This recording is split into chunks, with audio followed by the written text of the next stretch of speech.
እግዚአብሔርን የሚፈራ ሰው ልንገራችሁ፣ ሰማችሁኝ? ተደብቆ አይጎነጉንም። እግዚአብሔርን የሚፈራ ሰው አትበል። እግዚአብሔር ልብና ኩላሊትን ምን ያደርጋል? ይመረምራል። ተደብቃ አትዶልት። እግዚአብሔር ያሰጣዋል እያወጣ ሰጣይሁ ለኩሉ ክቡት ሀባይሁ ከባቲሁ ለኩሉ ክሱት። የተሰወረውን ይገልጣል፣ የተገለጠውን ይሰውራል። እግዚአብሔር ተደብቃችሁ አትጎንጉኑ አደራችሁን። በሞቴ እውነቴን ነው።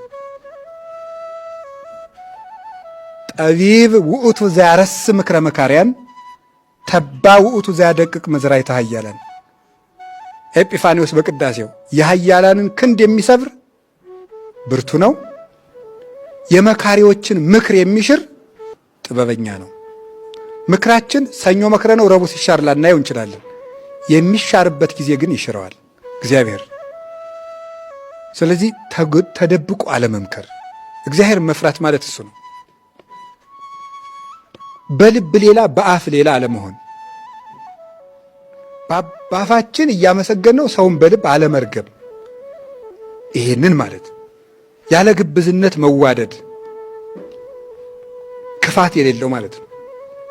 ይሄ ፈሪሃ እግዚአብሔር ይባላል። እግዚአብሔር ያየኛል ማለት ነው።